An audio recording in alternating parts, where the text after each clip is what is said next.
Hey guys, how's it going? Hope you're doing well. My name is Crown, and today I'm going to read you some very interesting stories that I hope that you're gonna love. And now, without further ado, let's go!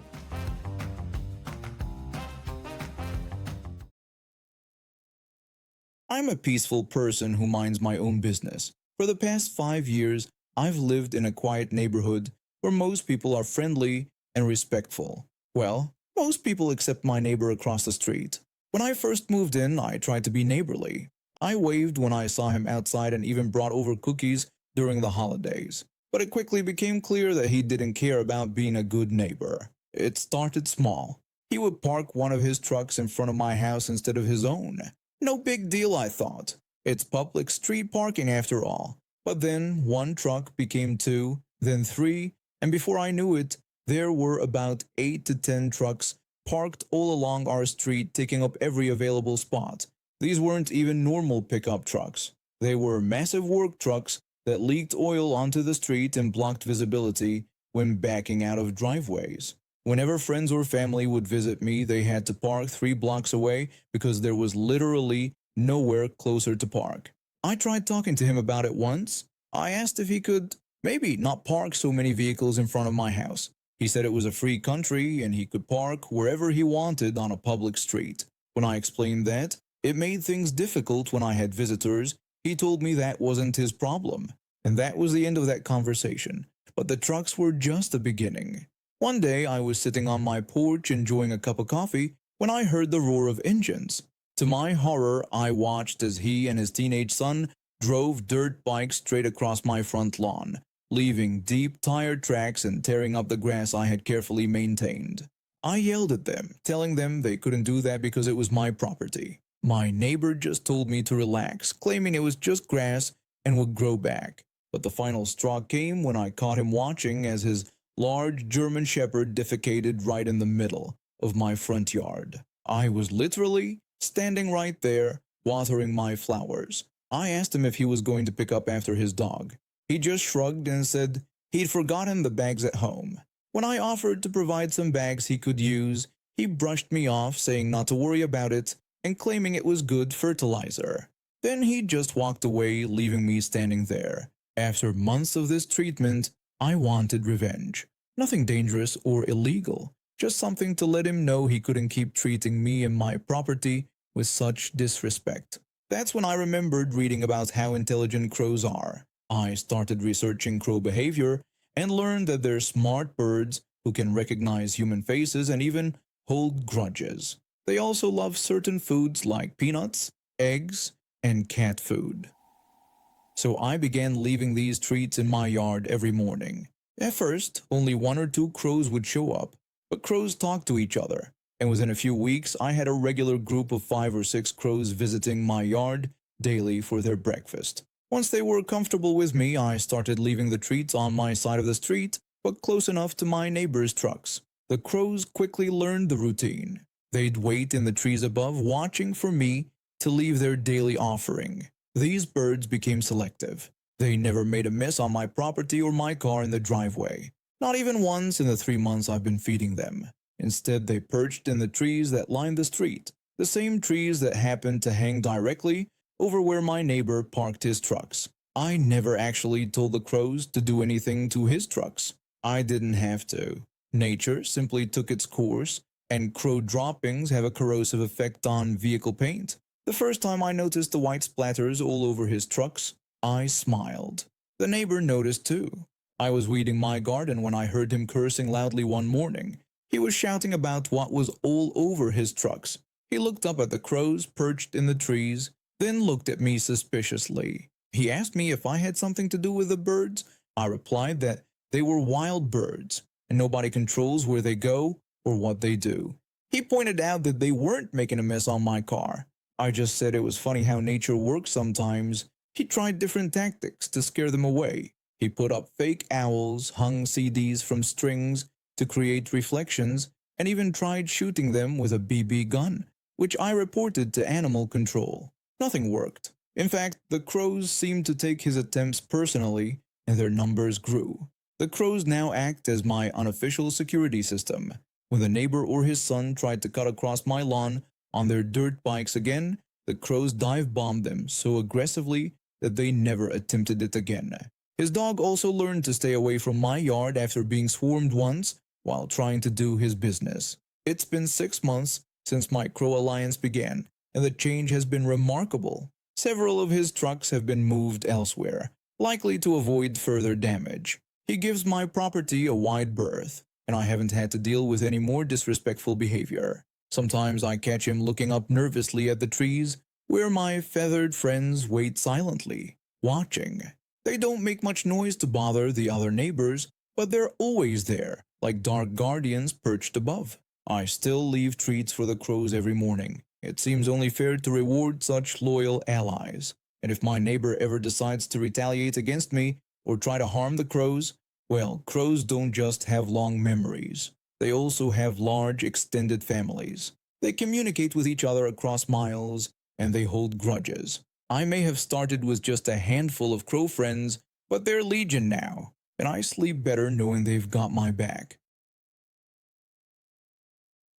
I lived in my neighborhood for over 15 years. It's a quiet area with decent neighbors until 3 years ago when she moved in next door and got elected as president of our homeowners association. I'm a mechanical engineer and work from home most days. My grandfather built this house in the 70s and left it to me when he passed away. One feature I loved about the property was a shed in the backyard. Nothing fancy, just a 10 by 12 wooden structure for my tools and small projects.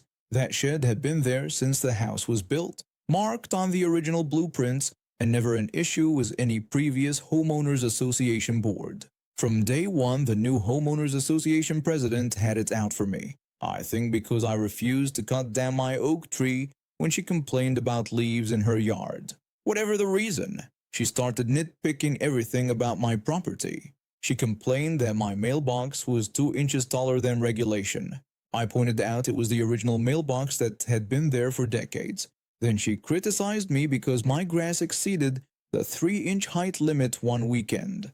I told her I had been sick with the flu. This went on for months. I tried to be civil, but my patience was wearing thin.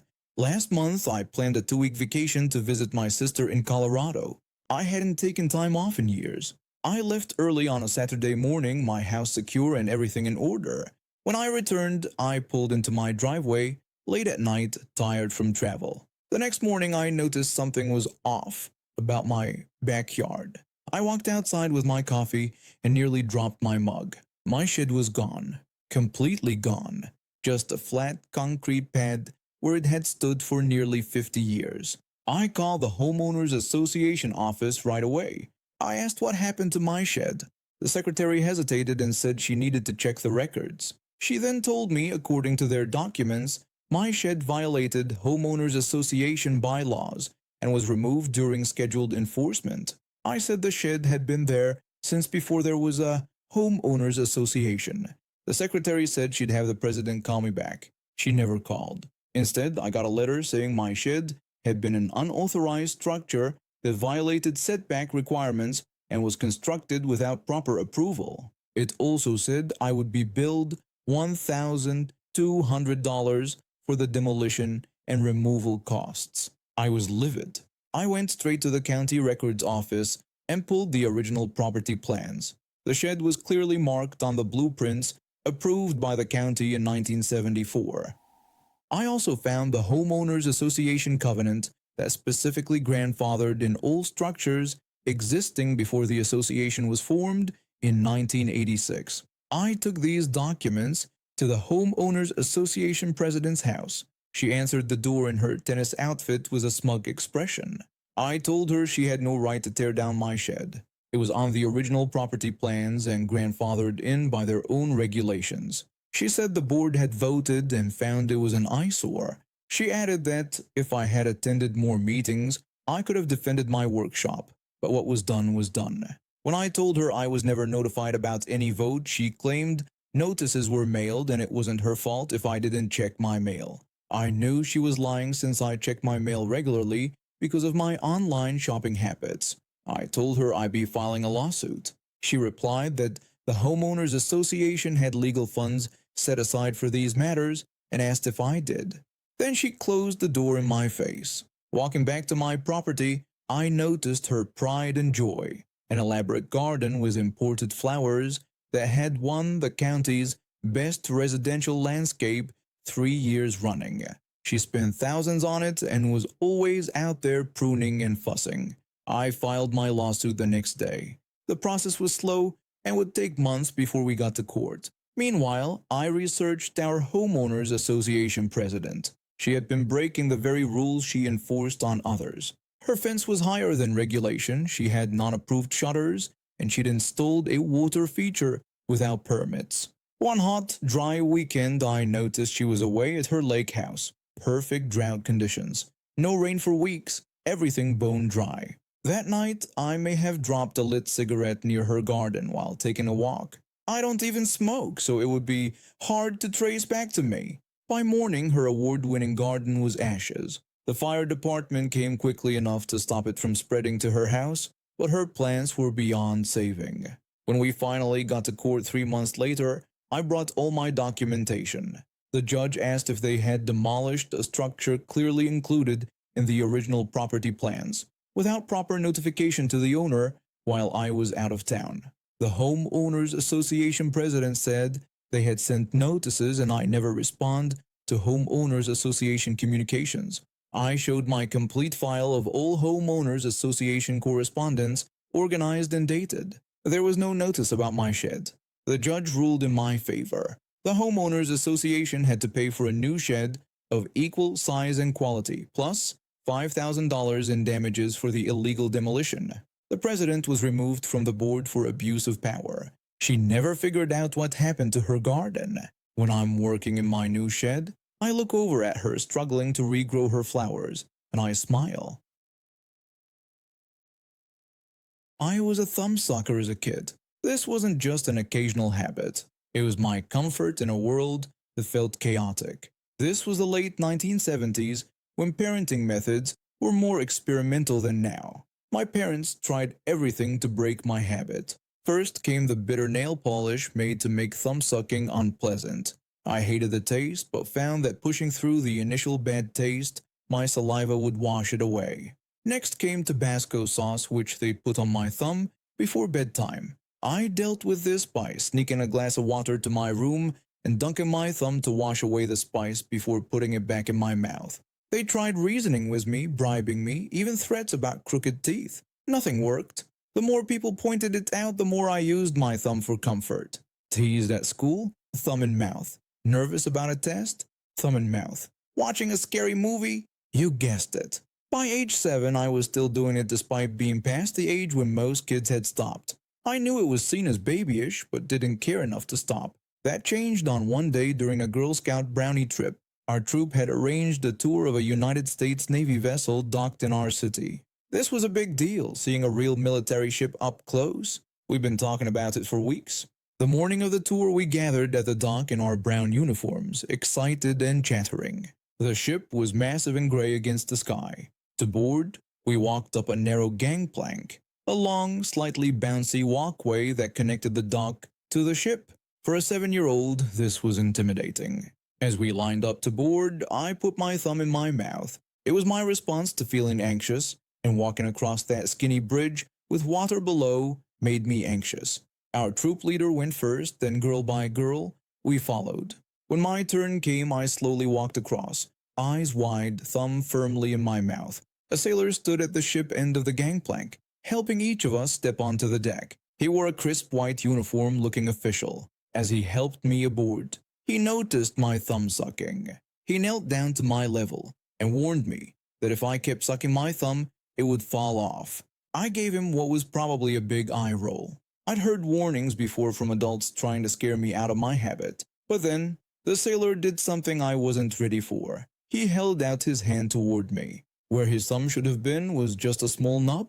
He told me he was speaking from experience and suggested I learn from his mistake. My heart stopped. I yanked my thumb out of my mouth fast. I tucked both hands behind my back, making a fist around my thumb to protect it from whatever had taken this sailor's thumb. The rest of the tour is a blur in my memory. All I could think about was my thumb and the possibility that it might fall off. Every few minutes, I checked to make sure it was still attached. That night at home, I lay in bed looking at my hands. For the first time I could remember, I went to sleep without my thumb in my mouth. I tucked both hands under my pillow where they'd be safe. The next morning I woke up with my thumb still there and promised never to suck it again. The fear of losing my thumb was stronger than any comfort the habit gave me. My parents were confused by my sudden change. When I explained about the sailor with the missing thumb, my mother tried not to laugh. Years later, she told me she'd thought about calling the Navy to thank that sailor. As an adult, I realized the sailor probably lost his thumb in an accident, or was born that way. But his quick thinking did what years of my parents trying couldn't. It stopped a stubborn thumbsucker. I wonder if he used that same approach with other children during his naval career. Whatever his intention, his brief talk with me ended a habit that had been part of my early childhood. Looking back, I'm not sure if I should be grateful or slightly traumatized by the scare, but I never sucked my thumb again. My first job was at a big retail store, basically the equivalent of Walmart in my country, selling TVs and audio equipment. I was young and eager to prove myself, even though the pay structure was pretty brutal. We worked on commission only, with a basic salary that disappeared if your commission exceeded it. So if my basic was $500 and I earned $550 in commission, I'd get the larger amount. We also received pension and medical insurance as required by law. The job wasn't just about selling. As a salesperson, I had to set up displays, count stock, restock shelves, and handle pricing. It was a lot of behind-the-scenes work that most customers never noticed. I was actually great at all the administrative tasks. My obsessive-compulsive disorder and attention deficit hyperactivity disorder made me detail-oriented and efficient when it came to organizing displays and keeping inventory in check. Unfortunately, this meant my sales numbers weren't great because I spent so much time on these other responsibilities. Then there was this other guy I worked with. Let's just call him the Shark. This dude was ruthless. He would do anything to make a sale, including stealing customers I was already helping, disputing sales that should have been credited to others, and avoiding any admin work. All he cared about was selling and getting that commission. One Friday, I finally made a breakthrough. I sold an expensive TV and audio combo that earned me $300 in commission, a huge amount for me. I was happy and went home looking forward to enjoying my weekend with the knowledge that I'd finally made a significant sale. Monday morning rolled around and I arrived at work only to discover that my sale had been reversed and put into the Shark's name because it was supposedly his customer. Just like that, I lost $300, and there was nothing I could do about it. The system allowed for these disputes, and management typically sided with the top sellers. I asked the manager what he meant about the sale being recorded under the Shark's name, explaining that I had spent an hour with that customer explaining all the features. The manager told me that the Shark claimed he had been working with this customer for weeks and supposedly had the paperwork to back it up. I protested that this was impossible because this was a walk-in customer who had never been to our store before. My manager just shrugged and said that he was sorry, but the sale had already been processed in the Shark's name. I was livid. After months of doing all the grunt work while the Shark cherry-picked the best customers, this was the final straw. I decided I was done with this job and everything that came with it. I walked straight to the manager's office before the store even opened properly. I told the manager that I quit, effective immediately. The manager was shocked and said that I couldn't just leave like that, insisting they needed proper notice. I told him that, according to my contract, I could quit without notice. I added that I would sign whatever paperwork he needed, but I was leaving that day. I signed all the necessary documents and walked out before 9 a.m. that Monday morning. As I left, I didn't bother to complete any of the admin tasks that normally would have been my responsibility. All the pricing updates, stock counts, restocking, and display adjustments that should have been done after the weekend rush, I left it all untouched. The Shark had never bothered to learn how to do any of these tasks, always relying on me to handle the boring stuff while he focused solely on sales. Without me there to pick up his slack, Monday quickly turned into a disaster. Products weren't priced correctly, displays were messy, and nobody could find anything in the stockroom. Tuesday morning, my phone rang. It was my former manager, sounding panicked. My former manager called, pleading with me to come back. He explained that corporate was breathing down his neck because none of the admin work had been done, and the store was a mess. I told him that I wasn't interested in coming back to the same position. He asked what it would take, telling me to name my terms. I laid out my conditions. I would come back, but only as an independent contractor with benefits and pension, plus an hourly rate that was 4 times my previous basic salary. I added that I would only work 4 hours a day, from 10 a.m. to 2 p.m., with weekends off.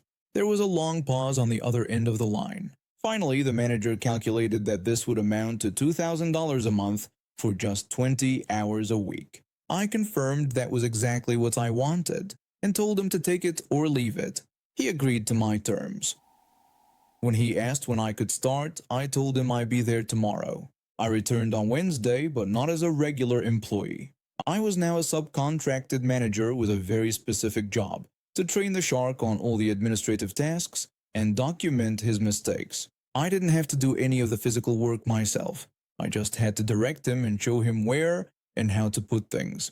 My first day back, I saw the look on the shark's face. I greeted the shark with a good morning and told him that I would be overseeing his training on inventory management that day. The shark looked at me in confusion, asking what I was talking about and saying that he didn't do inventory. The manager told him that he did now, explaining that corporate wanted everyone cross-trained on all store functions. The shark said that he was a salesperson and that he made the store money. I told him that now he would learn how the store actually runs, suggesting we start with price tag updates. For the next 6 weeks, I worked my cushy 4-hour shifts while the shark struggled with all the tasks I used to handle. I would sit at a desk overlooking the sales floor, playing games on my laptop while supervising him.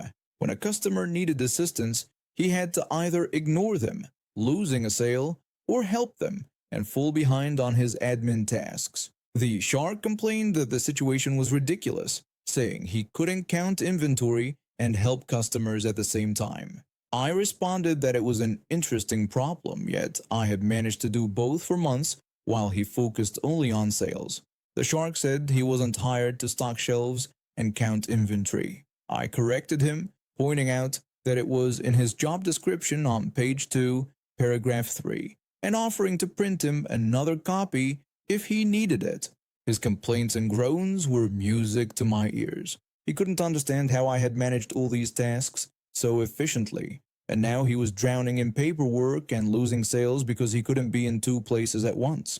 After 6 weeks of this torture, the shark requested a transfer to another store. He couldn't stand having me as his supervisor, especially since I had previously been his equal. When he left, corporate was impressed with my management skills that they offered me a permanent position as a trainer and subcontracted manager, working directly for head office rather than the store. I stayed in that role for a year, earning significantly more than I ever did as a salesperson before moving on to better opportunities. The manager told me one day that he never realized how much work I was actually doing until I left. I replied that that's the thing about good behind-the-scenes work. Nobody notices until it stops happening. Later, a corporate executive asked if I'd be interested in developing a training program to implement my organizational systems company-wide. I told him I thought they'd never ask. And now we have reached the end of today's stories. Thank you for watching, and see you next time.